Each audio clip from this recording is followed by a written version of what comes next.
Hello mindenkinek, ez az Andrew City Live szokásos hétfői tartalma, ahol elérkeztünk a nyári szünet előtti utolsó rendes városépítő gameplayhez, hiszen jövő hétfőtől kezdve más típusú City Skylines tartalmakat fogtok majd látni. Ez az úgynevezett búcsú azonban most keserédesre sikerült, hiszen ugye a rakpartok és mólók névén új frissítést kaptunk a játékhoz, azonban szerintem ez a frissítés lényegében egy hajítófát nem ért, arra viszont kiválóan alkalmas volt, hogy bekavarjon a játékba, ami már a játékosok véleményén is látszik. Viszont ha már így alakult, akkor az egyik kedvenc és legnagyobb városomban, Florában fogom megmutatni ezeket a változásokat, sok más egyéb építkezés mellett. Már is kezdünk!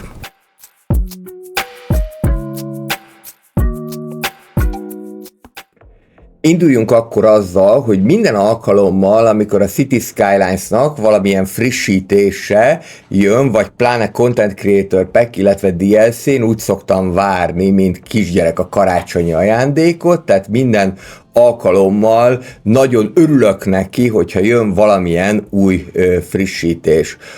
Ez a frissítés 2025. június 11-én jelent meg a rakpartok és mólók, de már előzetesen kaptunk róla egy sneak peeket, amire én azt gondoltam, hogy az csak a frissítésnek a része lesz ez a sneak peek, hiszen a sneak peek az azt jelenti, hogy betekintést kapunk róla, hogy milyen frissítés várható.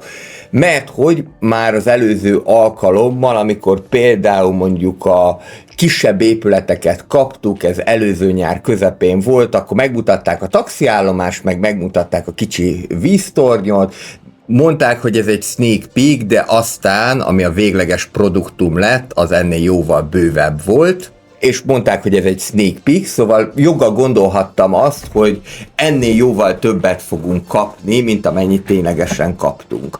Aztán kiderült, hogy ez nem így lett, valóban ténylegesen csak ennyit kaptunk, és amikor azt mondom, hogy csak ennyit, akkor az azt jelenti, hogy ez borzasztóan kevés, hogy azt nem mondjam, a habosított szellentés kategóriát sikerült most megvalósítani a készítőknek, mert hogy kaptunk rakpartokat és mólókat, de hát rakpartok azok először is eddig is voltak a játékban, tehát az, hogy most kaptunk egy vagy kettő másfajta skint, az olyan nagyon sok minden nem befolyásol, viszont arra nagyon jó volt, hogy a frissítés következtében nagyon sokaknak összeomoljon a játék.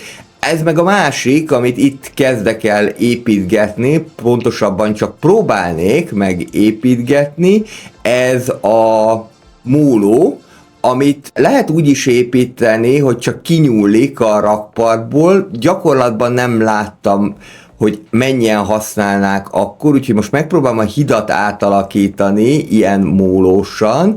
Ez eddig sikerül is, de már a levezető szakaszt azt rendesen kell megépíteni.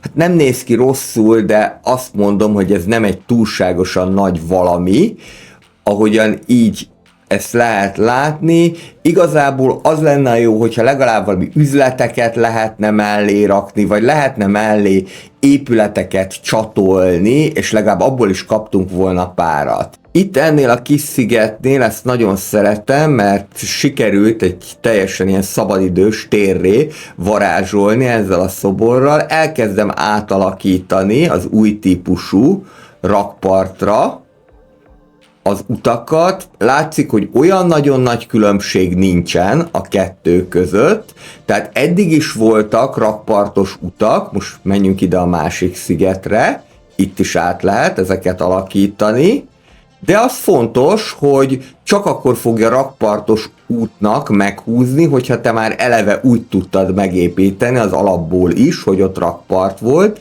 Akik pedig látták annó még a Port Shadow sorozatot, azok tudják, hogy mennyit lehet ezzel szenvedni, hogy te rakpartos utat alakítsál ki, hogy úgy húzd meg az utat, éppen úgy sikerüljön meghúzni, hogy ott rakpart alakuljon ki.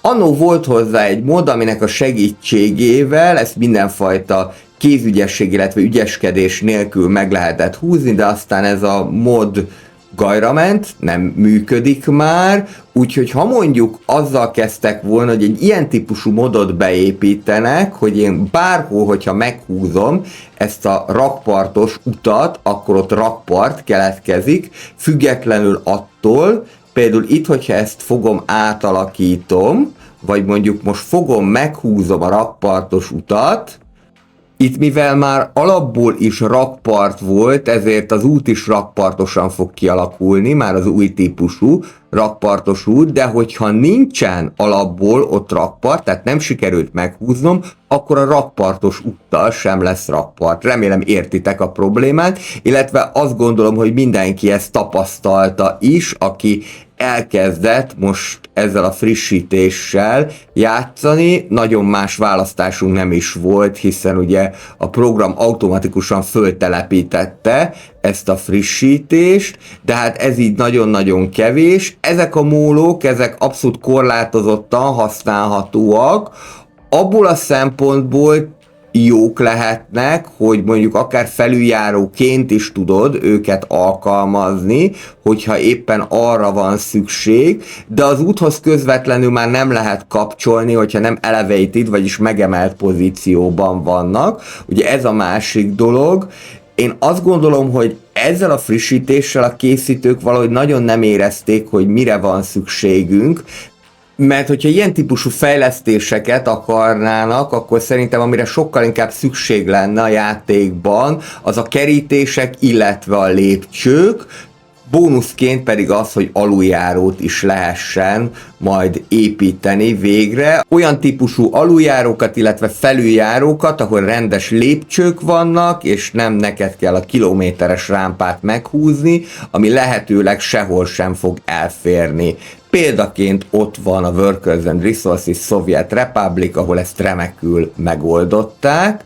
A másik dolog pedig a frissítések. Igen, tisztában vagyok vele, hogy egy tonnányi frissítés jött a játékban, de van, ami még mindig nem működik, például mondjuk itt a villamos remíznél voltak problémák. Ezzel majd a későbbiekben foglalkozni fogunk, most viszont van egy olyan probléma, amely a frissítéstől függetlenül nagyon is élő, mégpedig az, hogy a repülőtérre vezető út teljesen bedugult, úgyhogy akkor most csináljunk itt valamit. Annyit fogok csinálni, hogy 2x5 sávossá teszem a reptérre vezető utat, 2x4 vagy 2x5 sáv, és itt viszont figyelek, hogy ami a reptérre vezet, az már nem lehet autópálya, mert ha autópályaként húzom meg, akkor a repülőtér úgy fogja érzékelni, hogy nincsen mellette út, hiszen az autópálya az automatikusan kinyírja a mellette található zónákat.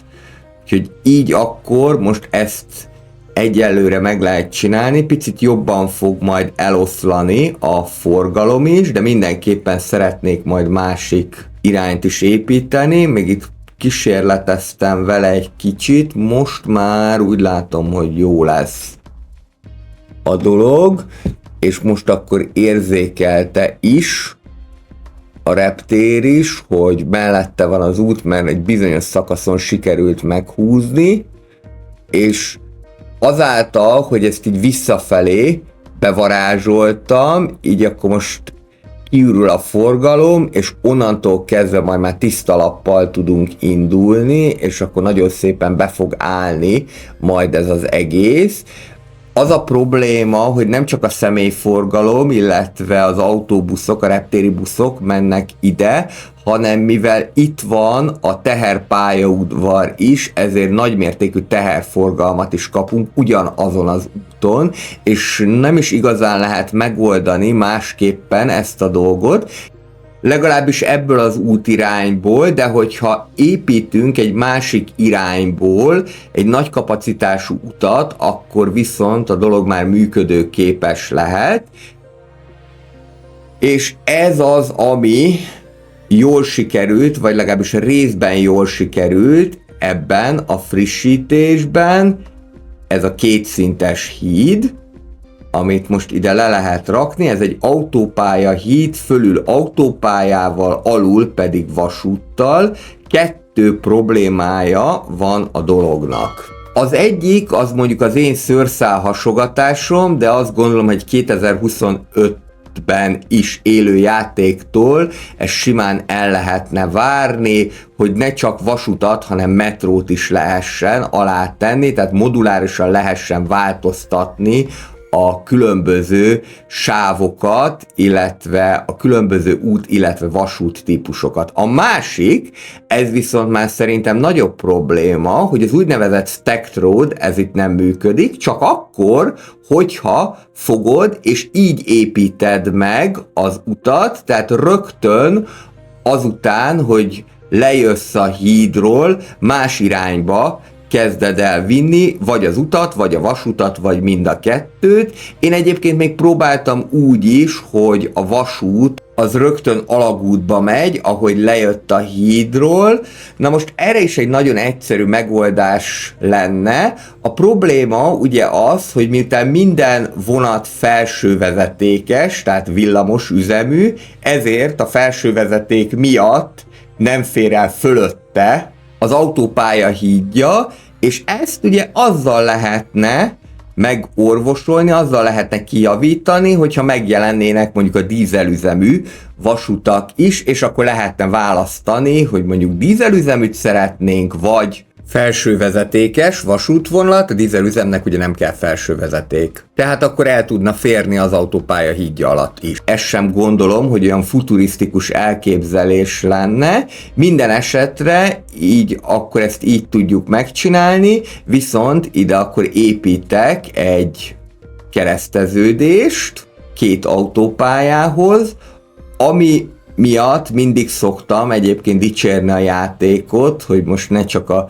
szídás kerüljön sorra, bár a mai rész az ilyen lesz, hogy inkább bírálni fogom, de ami szerintem most már egészen jól működik, az a különböző utaknak a meghúzása, illetve ilyen egészen jó csomópontokat lehet építeni, sokkal könnyebben kapcsolódnak már az utak egymáshoz, mint a City Skylines 1-ben, és sokkal természetesebben is lehet ezt megcsinálni, viszont mindent még nem lehet, és még a frissítés alkalmával sem lehetünk biztosak abban, hogy mindent jól fognak csinálni a készítők. Na nézzük a másik oldalát ennek a hídnak. Itt is be kell ügyeskedni valahogy itt már ezt mindenképpen alagúttal fogom megoldani, mert máshogyan nem is nagyon fogja engedni. Húzunk ide egy ilyen közepesen hosszú alagutat, itt már kimehet a vasút a felszínre. Az lenne a cél, hogy a repülőtér a másik irányból is be tudjam kötni ezt a vasútvonalat. Az elején ezt még csak a tehervonatok fogják használni, aztán ahogyan majd bővül Florának a lakossága, úgy egyre inkább elmegyünk abba az irányba, hogy lesz itt személyforgalom is. Hello! Tudod, mitől működik ez a csatorna? Igen, tőled. A te kommented, lájkod, illetve feliratkozásod ugyanis segít benne, hogy hétről hétre egyre jobb tartalmakat tudjak készíteni. Szóval, ha tetszenek a videók, és érdekelnek a városépítős, tycoon vagy stratégiai játékok, akkor nyugodtan dobj egy feliratkozást. Minden héten új tartalom, magyarul közérthetően, sztorikkal. Hétfőn városépítés, szerdán gazdasági szimulációk, pénteken stratégiák. Játszunk együtt okosan és szórakozva. Írd meg kommentben, hogy te milyen játékokat látnál szívesen a csatornán. Andrew City Life, ahol a minőségi gameplayeket találod. Jöhet akkor a másik része az autópályának. Itt az alap 4 sávos autópályát fogom alkalmazni. Nem a legegyszerűbben, de azért viszonylag komplikációmentesen meg lehet ezt húzni, és innentől kezdve akkor már szabadon tudunk bármerre menni. Itt lesz majd egy kapcsolata ezzel az autópályával, egy hasonló kapcsolódást szeretnék építeni, mint a folyó túlpartján, és a repülőtérnél fog véget érni. Legalábbis most egyelőre így tervezem. Így is eléggé nagyok a kiadásaink. Ezt ilyen plénen ide bekötöm. csak nem szabad autópályává változtatni, mert akkor úgy fogja érzékelni, hogy nincsen mellette út, így akkor most már ez jó lesz. És akkor ide is alkotok egy olyan csomópontot, mint a Fauna folyó másik oldalán volt.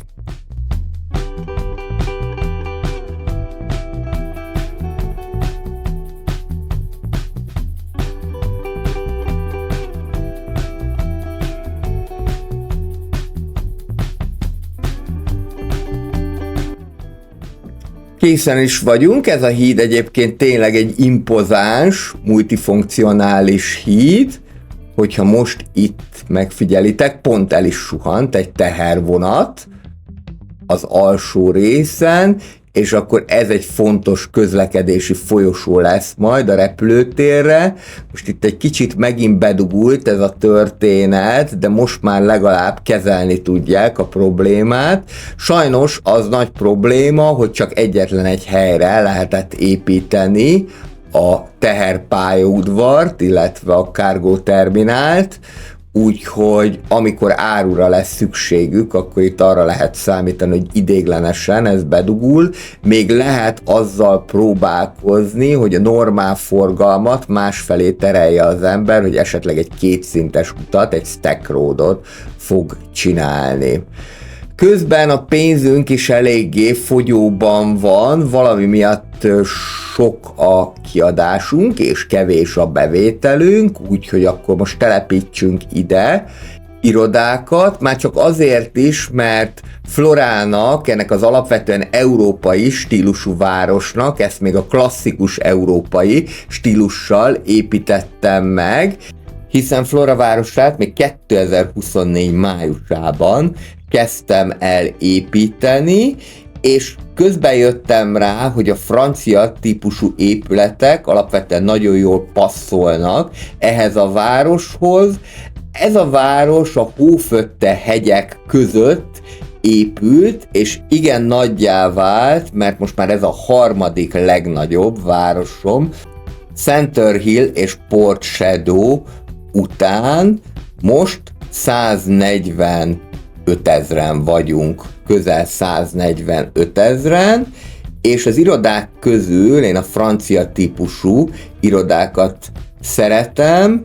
Ebben a városban egyáltalán nem alkalmazok amerikai stílus, tehát csak az európai stílus érvényesülhet. Ezek a francia típusú irodák pedig olyan épületek, amelyek ugyan high density office-ként szerepelnek a játékban, de semmiképpen sem felhőkarcolók, tehát inkább kicsik és közepes méretű irodákat jelentenek, most függetlenül attól, hogy mennyien dolgoznak bennük. Ezek nem felhőkarcolók, mint ahogyan láthatjátok, hanem ilyen maximum 10-12 emeletes irodák, viszont egészen jól néznek ki, nagyon kiegészítik ezt a tulajdonképpen előkelő stílust, amit a város egésze hoz, és Flora város egészében is az a jellemző, hogy olyan igazán nagy épületeket, nagy felhőkarcolókat nem találunk benne. Egy-kettő van a belvárosi részen, de alapvetően inkább a medium rezidentálok, illetve medium office-ok. Medium office ugyan nincsen a játékban, de szerintem értitek, hogy mi az, ami méretéből adódóan közepes méretű iroda lesz. Ezek lesznek Flora városában az uralkodók. Most, hogy elkezdődött a dekorálás, akkor újra beszélhetünk erről a rakpartok és mólok frissítésről, amiről általánosságban én azt tudom mondani, hogy frissítésnek kevés, promóciós anyagnak pedig gyenge.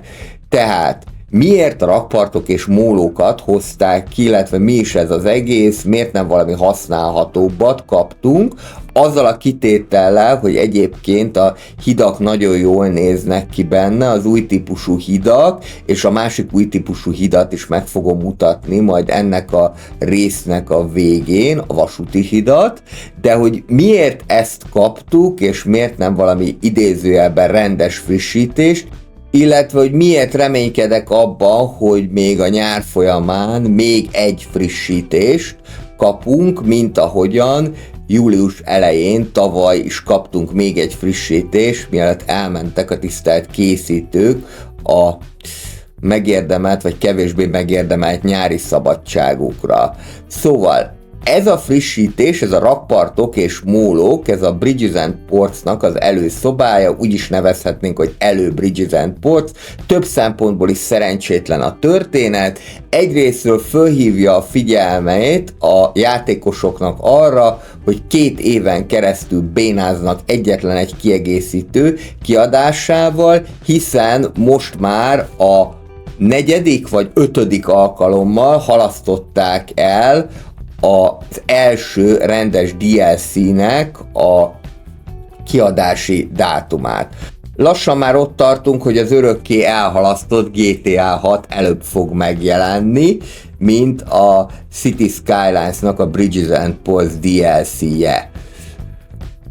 Viszont amit most leraktak a készítők az asztalra, az szerintem nagyon-nagyon kevés, tehát a rakpartokból és a mólókból is a legkevésbé jellegzetes épületeket, illetve elemeket hozták be a játékba. Ez nem feltétlenül fogja meghozni a kedvet ahhoz, hogy majd újabb 20 eurót kiadjunk a Bridges and Ports DLC-ért. A hidak azok tényleg elég jól néznek ki, de nem kompatibilisek minden rendszerrel, illetve kell hozzá némi trükközés, hogy megfelelően használhatóak is legyenek, jól lehessen ezeket beépíteni. Ez a rakpartok meg mólók, ez így nagyon kétes értékű ebben a játékban, mert nekem nem derült ki, hogy igazából most ezeknek a mólóknak mi is a funkciója a játékban, hogyan fognak majd az emberek oda kerülni, hogyan fogják ezeket használni, mennyi kiegészítést fog jelenteni ez a korábbiakhoz képest. Mondom, hogyha az lenne, hogy a különböző mólókhoz még lehetne kapcsolni épületeket, éttermet, jetski kölcsönzőt, vízibiciklist, és így tovább, akkor lenne értelme az egésznek, de így ez az egész a levegőben valahogy nagyon üresen lóg számomra, és nem igazán tudom értelmezni, hogy ez miért jó, hogy bekerült, illetve szerintem ezzel még a Bridges and Portsnak az ázsióját is sikerült rontani, és egyáltalában most már egyre inkább az az érzésem, hogy nem igazán érzik a készítők, hogy milyen irányba kéne fejleszteni a játékot. Ez a játéknak a megítélésén is látszik, ugyanis a frissítés kihozatala után a játék értékelése a Steamen már rögtön visszaesett. Úgy álltunk június 10-én még, hogy mind az összes értékelés, mind pedig a legutóbbi értékelések 53%-on voltak. Egy nappal a frissítés kihozatala után, tehát június 12-én ez visszaesett a legutóbbi értékelés 52%-ra, és most június 14-én, amikor készítem nektek ezt a videót, néztem meg megint az értékelést, és bizony most már a legutóbbi értékelések a Steamen csak 50%-ot mutatnak, tehát 3%-ot zuhanni 3 nap alatt az egyértelműen már szignifikáns különbségnek számít a statisztika szempontjából is, és nem tudjuk, hogy ez a zuhanás hol fog megállni.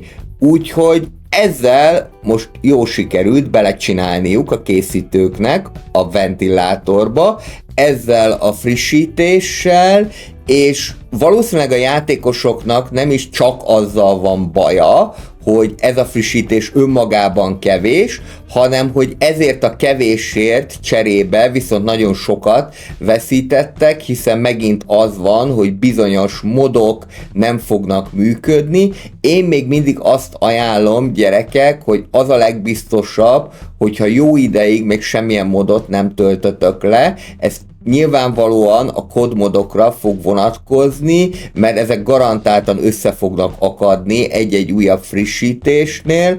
Én csak a Region Packs-es modokat használom a játékban, semmilyen más modot. A Region Packs-es modok, amelyek legalább többé-kevésbé stabilak, illetve azokat fogják elsőként fejleszteni, és minden tartalmamat úgy is látjátok, hogy csak a Region Packs-es modokat használom, azokból viszont mindegyiket, és hát meg kell, hogy mondjam, hogy egyelőre ezek mentik meg a játékot, tehát ezek miatt alapvetően egy élvezetes és jól játszható játékról van szó, legalábbis számomra, de én persze nem vagyok az etalon azzal, hogy hardcore City Skylines fogyasztónak számítok, sok mindenki másnak, különösen azoknak, akik újonnan jöttek bele a városépítés világába, ez valószínűleg eléggé kevésnek számít, hogy most kaptak pár új mólót, illetve rakpartot,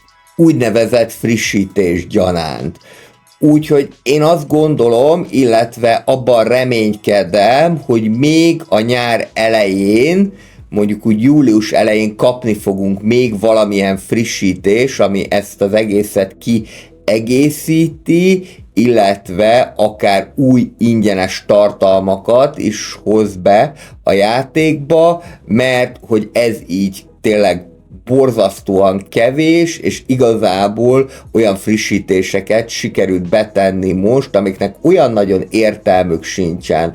Azzal is tisztában vagyok, hogy egy csomó bugot valóban javítottak a játékban. Itt most például a rakpartos gyalogutat fogom meghúzni, azt próbálom meg kialakítani, szóval azzal is tisztában vagyok, hogy egy csomó bugot javítottak a játékban, legalábbis erről is eléggé részletes felsorolást kaptunk, amikor ezt a frissítést kihozták, illetve tervezik további bugok javítását is. Na de azért azt nem mondhatnám, hogy a bugoknak a javítása az akkora nagy jó pont lenne.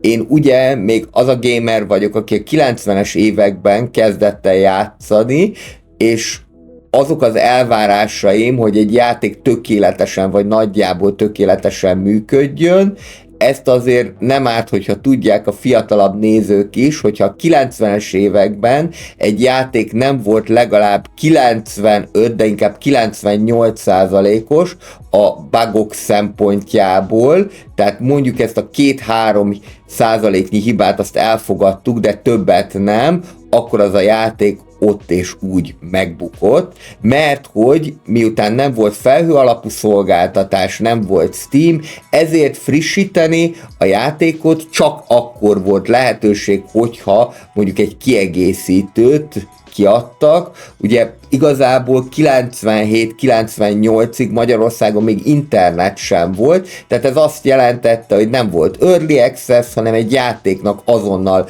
kvázi tökéletesnek kellett lennie. Ha ott bugok voltak nagyobb számban, akkor úgy, ahogy van, elköszöntünk attól a játéktól, és én azt gondolom, hogy ugyan az Early Access-nek, illetve annak, hogy most már kvázi napi szinten lehet frissítgetni a játékokat, nagyon sok előnye van, szeretem is az Early Access-t, sokszor meg is szoktam venni Early Access-ben a játékokat, már ott van a bizalom az elején, hogyha látok fantáziát egy-egy játékban, nem mellesleg így jóval olcsóbban lehet megszerezni. Fun fact persze, hogy a City Skylines 2 az nem indult Early Access-ként, ugye erről már volt szó, hogy a Paradox nem szereti az Early Access-eket, nem nagyon szokott Early Access-ben már kiadni játékot, nyilván azért, hogy rögtön a teljes árat tudja elkérni, érte, de azért már egy Early Access-nél is alapvető követelmény, hogy az többé-kevésbé játszható legyen,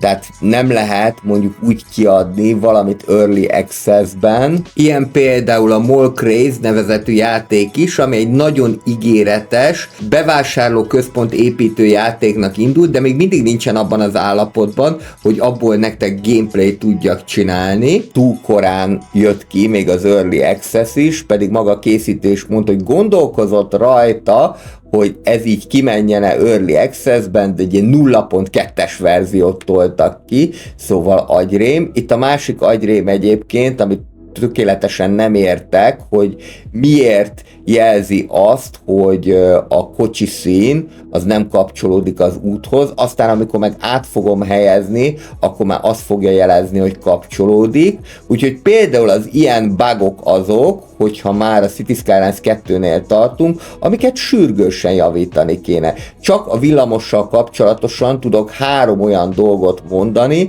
amit javítani kéne, ennek ellenére valahogy teljesen más dolgokat javítanak, mint ami nekem hétköznapi felhasználónak, illetve gamernek probléma ebben a játékban. Nem tudom, hogy ti hogy vagytok vele, de írjátok meg kommentben, hogy mennyire kavarta meg a játékot nektek ez a legutóbbi csodálatos rakpartok és mólok frissítés, illetve a kapcsolódó kis csomag, amit kaptunk hozzá, mennyire működnek a modok, vagy mennyire nem működnek a modok, hány nap után kezdtek el újra működni, vagy esetleg, hogyha valamilyen városatok gajra ment, nem lehetett betölteni a játékot, azt is nyugodtan írjátok meg. Ahogyan mondani szoktam, több szem többet lát, tehát abszolút nem baj, hogyha ezekről is kapunk infókat. Mondom, én ebből a szempontból nem vagyok mérce, mert én tényleg semmilyen modot nem használok. Én a CS1-ben már eleget szenvedtem a modokkal, meg azzal, amikor konkrétan 15-ször kellett újra töltögetni a játékot, és akkor ez egy ilyen jó kis estés program volt, hogy akkor adott városba új életet tudjunk lehelni, illetve egyáltalán betöltődjön a City Skylines 1-ben, arról nem is beszélve, hogy volt olyan városom, ami konkrétan 32 percig töltődött be, ez a legnagyobb városom Maryport volt. Egyébként ígértem tényleg egy ilyen képes összeállítást a legsikeresebb városaimból a CS1-ben, majd valamikor azt is meg fogom csinálni, amikor időm engedi, nem felejtettem el, csak itt most a tanévzárás körüli hajrában sok más egyéb dolog is volt. És láss csodát, mihelyest áthelyeztem a 2-es számú remízt, abban a pillanatban már helyreállt a világnak a rendje. Egyébként ez is egy nagy problémám, hogy miért nem lehet azt a nyomorék remészt többször is kibővíteni, miért csak egyszer, mikor pedig buszgarázsból annyit építesz, amennyit akarsz. Itt ez már Florának a kevésbé módosabb része, nagyobb arányban vannak bérházak, úgyhogy most a kocsiszín helyére is bérházakat fogok tervezni. Ezek a low-wealth residentálok szerintem eléggé jól kiegészítik a játékot, örülök, hogy kerültek bele ilyenek is. A CS1-ben sok esetben az volt a problémám, de már a SimCity-ben is, hogy minden épület olyan fancy, és a munkás negyedek kevésbé jutnak szerephez a játékban. Szerencsére a City Skylines 2-ben már lehet ilyen bérházas, kicsit nyomornegyedes részt is építeni. Közben letettem a Leisure Venues-nek egy elég szép épületét, ez a Corner Theatre, vagyis a sarki színház, mondjuk így. Ezek is inkább a magasabb társadalmi rétegnek valóak, de remélhetőleg azért itt is lesz rá kereslet. A Leisure Venues épületei mind ilyenek egyébként, hogy inkább ezek a fancy szórakoztatás, illetve szabadidős épületek. Közben ide most akkor már meg lehet csinálni a buszt is, ez a 9-es A buszvonal, ami végig megy. A Minerva Orbisnak a keleti részén mutatok egy nagy képet is a városról.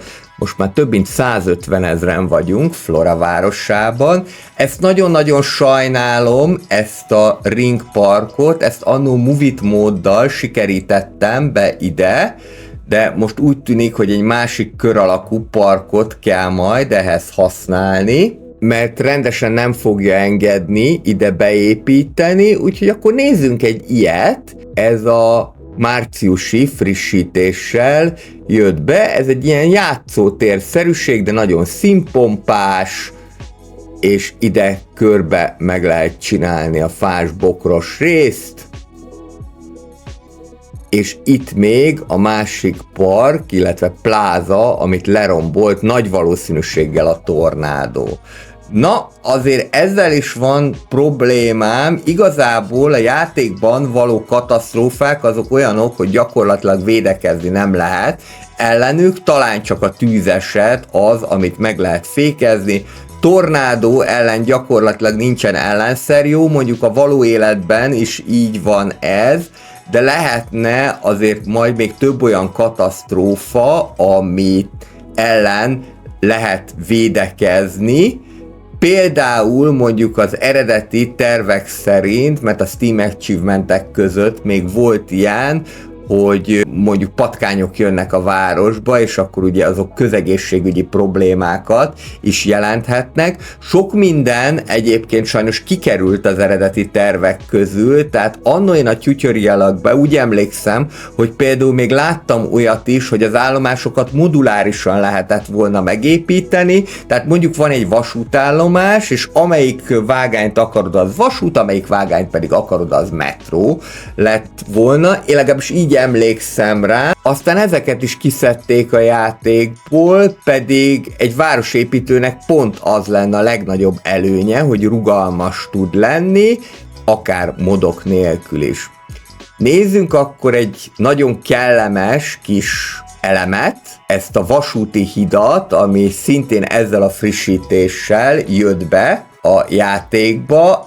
Ez azért azt mondom, hogy nagyon rendben van. Még ennél hosszabbat is tudsz csinálni, de most ide csak ez fért el, és akkor így most már teljes pompájában meg tudom csinálni Florának a B-jelű vasútvonalát, ami pedig a központi vasútállomástól fog indulni, és egészen a repülőtérig fog menni.